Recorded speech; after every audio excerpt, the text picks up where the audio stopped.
नमस्कार, आदाब, सत श्री अकाल। आप देख रहे हैं घटना AKP 24 अजय पंडित के साथ।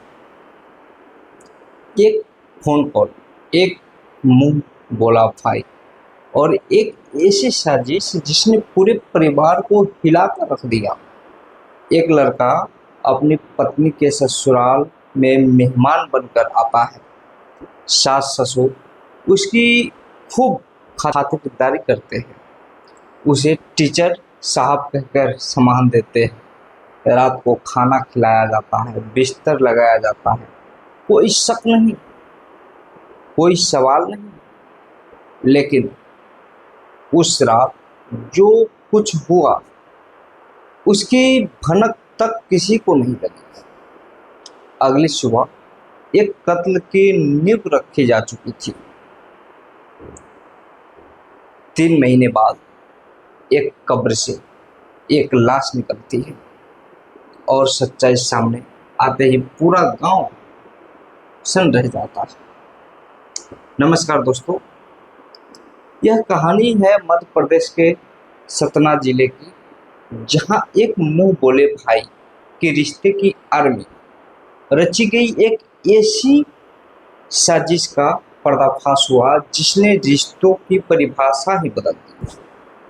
बात है करीब 20 साल के एक लड़के की, जो अपनी प्रेमिका को फोन लगाता है। फोन उठाते ही शिकायत भरे लहजे में कहता है, 1 महीने से ज़्यादा हो गया ना, तुम बात करती हो ना मिलती हो। लड़की जवाब देती है, समझने की कोशिश करो। समझने की कोशिश क्यों नहीं करते? मेरी शादी हो चुकी है, मैं ससुराल में हूँ, कैसे मिल सकती हूँ, कैसे बात कर सकती हूँ? जल्दी मायके आ जाऊंगी, तभी मुलाकात होगी। लेकिन लड़का जिद पर अड़ जाता है, मुलाकात तो आज ही करनी है, चाहे कुछ भी हो जाए। तारीख थी 25 मार्च 2026। दोपहर का वक्त। लड़की समझाने की कोशिश करती, पर लड़का चेतावनी देता, अगर तुम मायके नहीं आई तो मैं खुद तुम्हारे ससुराल पहुंच जाऊंगा। आज शाम 7 बजे तक। घबराई हुई लड़की के पास अब एक ही रास्ता बचा है, एक झूठ गढ़ना। वह अपने पति के पास जाती है और कहती है, आज मेरा मुंह बोला भाई घर आ रहा है। उसे मटर पनीर रायता जैसी चीजें पसंद है, इंतजाम करवा दो। पति बिना किसी शक के तैयारी में लग जाता है। शाम 7 बजे के आसपास वह लड़का ससुराल पहुंच जाता है। घर वाले, पति, सास, ससुर, ननद सब हैरान होकर पूछते हैं, यह कौन है? शादी में तो कभी इसे देखा नहीं। लड़की तुरंत जवाब देती है, परेशान मत हो, यह मेरा मुंह बोला भाई है। पेशे से टीचर है, बहुत व्यस्त रहता है, इसलिए मिलने नहीं आ पाया। टीचर सुनते ही घर वालों की झिझक सम्मान में बदल जाती है। उसकी पसंद का खाना बनाया जाता है। रात करीब 8:30-9 बजे सब मिलकर खाना खाते हैं। खाने के बाद पति सोने जाने लगता है और पत्नी से चलने को कहता है। पत्नी जवाब देती है, तुम जाकर आराम करो, मैं भैया से थोड़ी बात करके आती हूँ। यानी यहाँ सब की कोई गुंजाइश नहीं बचती। रात भर दोनों साथ बिताते हैं और अगली सुबह एक ऐसी घटना का नींव पड़ चुकी होती है जिसका किसी को अंदाजा तक नहीं था।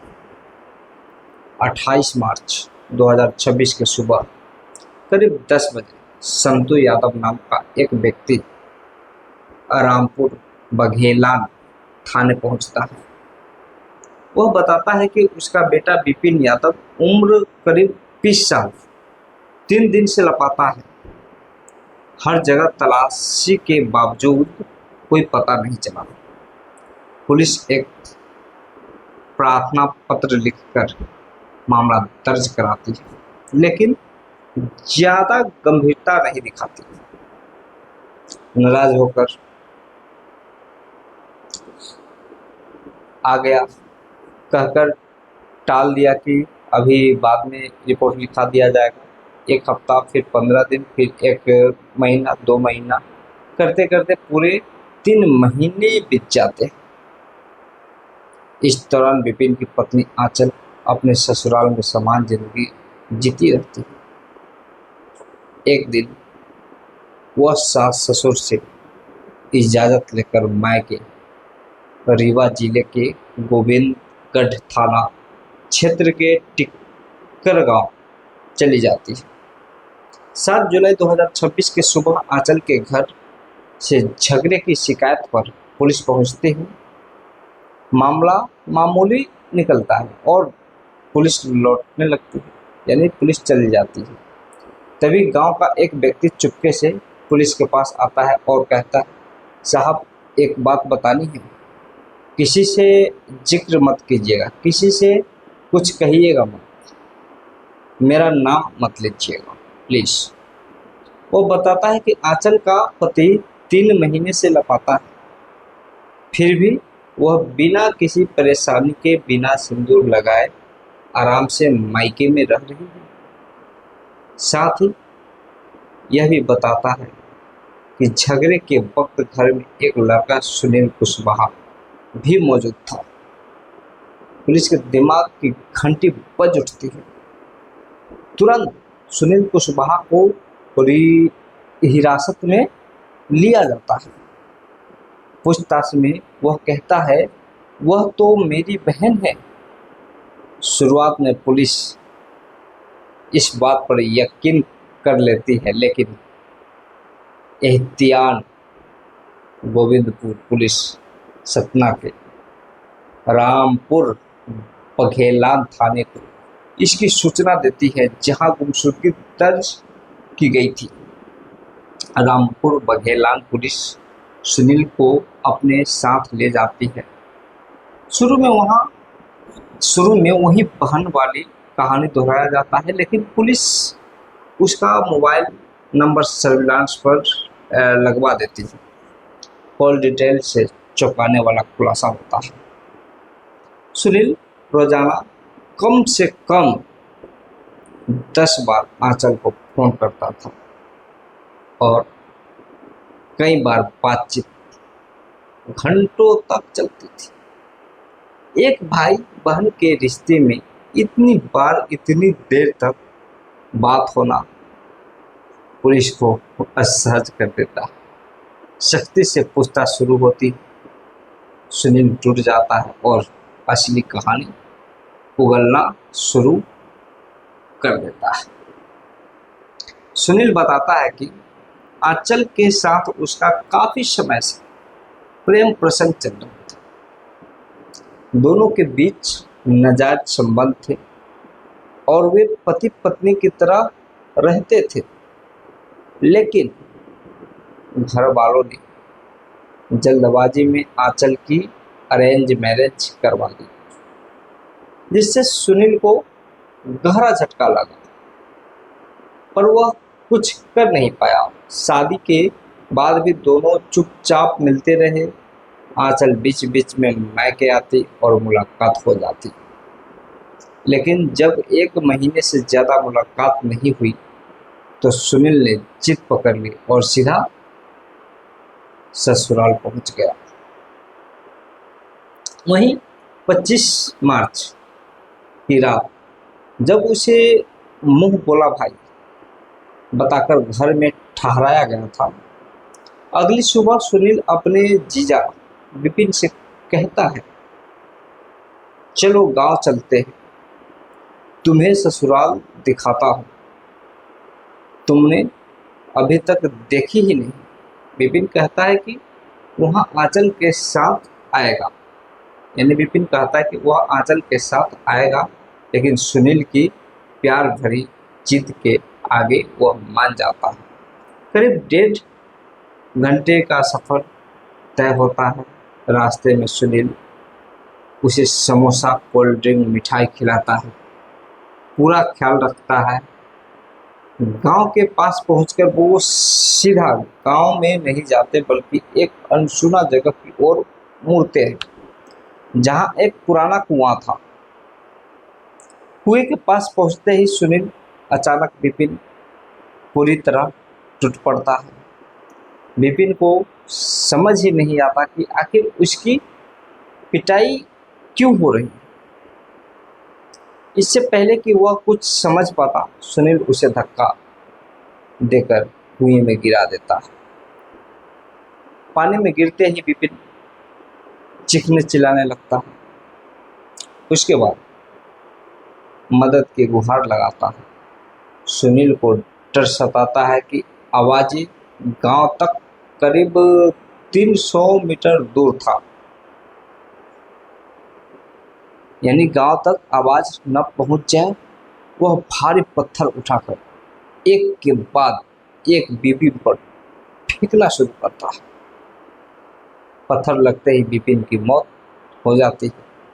सुनील वहां से चला जाता है और 3 दिन बाद लौटता है लाश।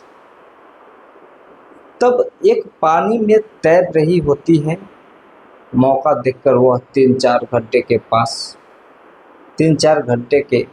पास के एक नाले करीब 4 फुट चौड़ा और 6 फीट लंबा गड्ढा खोदता है और लाश को पानी से निकालकर उसमें दफना देता है। पुलिस जब सुनील को असली कब्र दिखाने ले जाती है तो वह 24 घंटे तक इधर उधर घुमाकर कई जगह गलत गड्ढे बताता रहता है। आखिरकार शक्ति बढ़ने पर वह असली जगह बताता है। खुदाई में लाश निकलती है। 3 महीने बीत चुके होने से वहाँ कंकाल का रूप ले चुकी थी। कब्रों के आधार पर पुष्टि की जाती है। पूछताछ में जब सुनील से पूछा जाता है कि आखिर जो हत्या क्यों की, तो वह बेरहमी से जवाब देता है, जब आंचल विपिन के पास सोती थी तो उसे तकलीफ होता था। उसे खत्म करने से ही उसे सुकून था। उसे किसी बात का पछतावा बिल्कुल भी नहीं था। पुलिस आंचल को भी हिरासत में लेती है। पूछताछ में सामने आता है कि पूरी साजिश की योजना उसी की सह बनी हुई थी। जब उससे पूछा जाता है कि उसने हत्या क्यों नहीं रुकवाई, तो उसका जवाब होता है, वह एक हाई प्रोफाइल जिंदगी चाहती थी, लेकिन घर वालों ने उसे एक ऐसे इंसान से शादी करवा दिया, उनके सपनों पर पानी फेर दिया। दोनों को गिरफ्तार कर जेल भेज दिया जाता है। जब मीडिया विपिन के परिवार तक पहुंचती है तो उनका दर्द छलक उठता है। वे कहते हैं, काश लड़की भाग ही जाती या शादी से पहले मना कर देती तो उनके बेटे की जान बच जाती। वो तलाक दिलवाने को भी तैयार थे, बस बेटे की हत्या न होती। लेकिन इस दर्द का न आंचल पर कोई असर पड़ता है, न सुनील पर।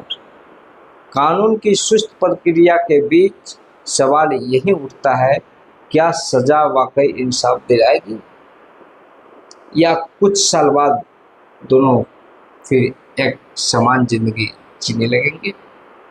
दोस्तों, यह कहानी किसी को डराने या दुखी करने के लिए नहीं बनाया, बल्कि जागरूक करने के लिए सुनाई गई। रिश्तों में भरोसा जरूरी है, लेकिन अंधा भरोसा कई बार बहुत भारी पड़ता है। मुंह बोले भाई जैसे रिश्तों की आड़ में जो कुछ भी छुपाया जाता है, वह देर सवेर सामने आ ही जाता है। बस कीमत बहुत बड़ी चुकानी पड़ती है। अपना ख्याल रखिए, सतर्क रखिए और ध्यान रखिए। अपने माँ बाप का भी ख्याल रखिए, अपने घर में सबको सुरक्षित रखिए। जय हिंद, जय भारत।